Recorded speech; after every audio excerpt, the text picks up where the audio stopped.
que o seu corpo, né, o corpo do Fábio, no caso, então seria uma prisão para essa consciência de outro universo, que no caso é o Lian.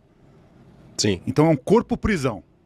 Todo corpo é uma prisão. Não, sim, verdade. É verdade. Até o espírito em si, o perispírito, é uma verdade. prisão porque é uma consciência. Você não tem forma humana no universo. Você está experienciando essa forma aqui, mas isso aqui não existe. Isso foi criado por seres. Né? Eu sei se a gente pode ficar falando, porque senão a gente tende. Pode falar sobre os demiurgos, arcontes, é legal falar. Mas Porque quem criou, tem um pouco a ver. porque quem criou esse corpo biológico, esse corpo espiritual, são demiurgos e arcontes. E eles criaram isso com um processo de experienciação aqui no primeiro momento, só que acabaram usando isso como uma prisão. Então você imagina que tem uma consciência que está vindo aqui como um avatar, como um Cristo veio, e tantos outros avatares, como Buda, Krishna e tantos outros. E essa consciência que está na sua vibração mais baixa sabe o que está acontecendo, o que eles fazem? Primeiro que eles ficam observando tudo. Eles vão colocar as pessoas nos piores momentos. Então eles vão pegar essas experiências desses corpos que são prisões para começar a manipular consciências que não deveriam despertar aqui dentro. Aí você imagina o carnaval e a coisa que acontece aqui dentro, que não é fácil.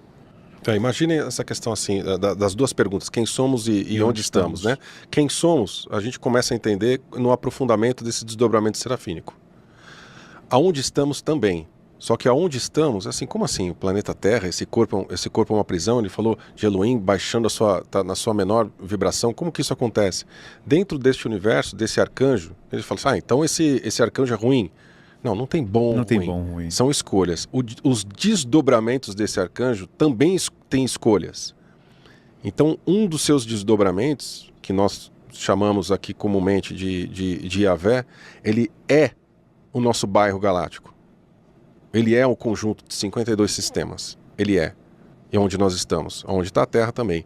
E ele escolheu, vamos colocar dessa forma, ele escolheu ser teto consciencial. Ele escolheu ser o limite do desenvolvimento das consciências dentro do seu corpo. Então, quem está aqui dentro, que é o nosso caso, passa por essas dificuldades no despertar da consciência, porque não interessa a ele que nós rompamos esse véu para romper essa barreira do seu próprio corpo, para que a gente volte para o nosso eu sou, para que a gente volte para a nossa Mona e para o nosso universo, caso seja esse caso. Então, por isso que tem essas artimanhas desses desdobramentos do próprio Yahvé, como o Arconte, como o Demiurgo, que o Léo estava falando, é desdobramento dele mesmo. Ele mesmo desdobra essas consciências para servir de carcereiros às consciências que ele prendeu ali dentro. E muitas ele não prendeu, são desdobramentos dele mesmo, que ele se retroalimenta. E aí vem o processo da armadilha da roda de Sansara, roda de encarnação, onde o véu do esquecimento faz você voltar aqui centenas de milhares de vezes e você fica feliz. Definitivamente. Porque você precisa cumprir uma meta para poder resolver um problema espiritual que nunca existiu. Todas as literaturas, todas as escrituras sagradas, se você observar, você vai ver a mesma armadilha acontecendo. Nós somos levados a acreditar, pela autopunição, autoajuizamento, que nós temos que voltar aqui. Se você não teve um problema, eles vão criar. Seja holográfico, seja na sua mente. Ninguém vai falar para você errou. Abre-se uma tela linda na sua frente. E quando você não tem problema na última encarnação, eles pegam alguma coisa de outra história, de outra encarnação, e se não houve também, eles criam essas holografias ao ponto que você aceita como cordeiro, né, ser abatido novamente no plano espiritual para densificar e entrar no corpo. Com isso, a gente vê um monte de gente achando que é interessante reencarnar na cegueira. Se você sabe, medo, né? Se você soubesse tudo que você já praticou, sei que é muito difícil, mas se você pela experiência soubesse todos os erros e sabendo que você pode acertar, você não voltaria mais aqui. Porque a gente tem que voltar para a fonte. Nós temos que fazer o caminho de volta. Sair desse teto consciencial que nos fechou aqui e voltar para o nosso corpo de luz, nossa verdadeira estrutura divina, se a pessoa quiser entender dessa forma, ou casa real, ou jardim paradisíaco, onde é a fonte. Lembrando que a fonte que tudo é não é uma única localidade, como sempre falaram para a gente. Existem vários lugares, em várias instâncias do universo, que podemos chamar de casa real ou a ilha do paraíso, né? Isso é bem complicado. Vamos ficar presos aqui ainda há muito tempo, alguns de nós, porque ainda pela métrica da religião, do medo, da culpa, volta para a roda encarnatória. e acha que isso é importante, que é normal. Sem criticar nenhuma religião, nós não estamos falando de religião, de nenhuma métrica espiritualista, mas se você parar para ver a contradição de tudo que acontece do outro lado, no plano espiritual, o que fazem com a gente depois que você entende que você é um fractal e que você está preso aqui dentro de um corpo, ou dentro de uma experiência perispiritual, mesmo que na quinta e na sexta dimensão, você começa a observar que lá fora tudo existe uma armadilha e tudo foi contraditório, toda a história da humanidade. Porque nos dizem que nós vamos para colônias ou lugares de casas de passagem espirituais, né? Ou qualquer outra localidade no umbral, onde você é preparado para reencarnar. Mas aí você fica vendo toda uma armadilha de tudo que é reproduzido aqui e faz lá fora novamente. Só que lá fora, se você tiver um mínimo de conhecimento, por isso que a gente está aqui na Educação Consciencial, trazendo informações, que informações te libertam. Ah, será que quando eu desencarnar ou fizer a passagem eu vou lembrar de tudo? Vai. Vai e vai ter muito mais capacidade para entender o teu espírito, para treinar e sair desse domo, desse controle, que é essa a nossa função aqui, né? E eu sei que é muito complicado falar, eu sei que deve ter muita gente aí nos chamando de doido, é normal que sejamos loucos, mas eu espero que vocês façam parte desse mundo doido, e eu tenho certeza que será uma experiência muito melhor. Mas antes das críticas e de qualquer coisa que falarem, busque informações e o conhecimento, porque isso sim vai te libertar. Senão você vai continuar vendo a televisão, acessando as redes sociais, vai desencarnar, vai ter que trabalhar para ganhar bônus horas, para visitar os seus parentes, quando não. A encarnação compulsória, quando não. Vão te pintar uma vida linda no futuro próximo, que vão dizer que você vai encarnar na Suíça, super rico, e na verdade você vai estar num país de terceiro mundo, muito pobre, doente, com uma família desestruturada, e você vai aceitar pela métrica da religião que aquilo era importante para você espiar. E não é assim. A gente tem que aprender a observar, perguntar por que eu tenho que fazer isso? Por que eu estou aqui? Por que me colocaram? Que experiência é essa? E quando você entende o universo sem ficar colocando muito a terceirização, porque a gente tem uma mania muito feia de terceirizar a nossa salvação a partir do outro, ou o que o Lian está falando, o Lael está falando, o que o padre está falando, o pastor, um pai de santo, ou um líder espiritual. E a gente esquece que nós temos todos os arquivos e podemos acessar essas informações e se libertar. Porque enquanto você ouvir o outro e você precisar do outro para ter caminho, é cego, levando o cego para dentro do bueiro, e não vai sair daí.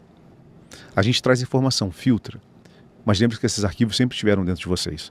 Exatamente. Eu sei que para muitos isso é muito doido o que a gente está falando agora, mas a gente precisa abrir realmente essas informações, falar tudo o que está acontecendo com o projeto da Educação Consciencial, trazer essas informações do Cristo. Você entender que somos fractais da fonte, somos a fonte. Então temos todas as informações, certo? E aí a gente começa a entender, se a gente começa a entender isso que o Léo está falando, a gente vai começar a entender qual foi a missão dos avatares que vieram. Cristo, Krishna e tudo mais. E entendendo a história do Cristo, por exemplo, 1/3 da população mundial segue essa vertente, no Brasil, Portugal, né, os países de língua portuguesa são extremamente cristãos, né? A gente vai começar a entender a nossa história, porque entender a história do Cristo é entender a nossa história, e entender que o Cristo vem para resgatar os seus, para resgatar a sua rede, os que pertencem à sua rede serafínica, a sua coletividade, sua coletividade, né? E as suas redes parceiras de outros criadores. Então, dentro do desdobramento dele, né, dos desdobramentos arcangélicos crísticos e de outros desdobramentos parceiros, aí a gente vai entender o que ele fez aqui. Ele está colocando ele como esse aglomerado consciencial que se acopla num fractal chamado Jesus, e aí ele não vem só em Jesus, porque imagina se o plano fosse só um cara e se dá errado. Outros foram preparados. E Jesus era para os cristãos, para os judeus, tem que entender que nós temos outras localidades com outras religiões e outros avatares. Exato. É muito importante a gente separar isso e deixar isso bem na mesa, porque o pessoal acha que é só Jesus que vai vir salvar o planeta Terra e o mundo. Não é bem assim. Existem avatares em todas as localidades, em outras linhas, em outros tempos, em outras histórias. É só você olhar as escrituras sagradas, né? Ou a mitologia.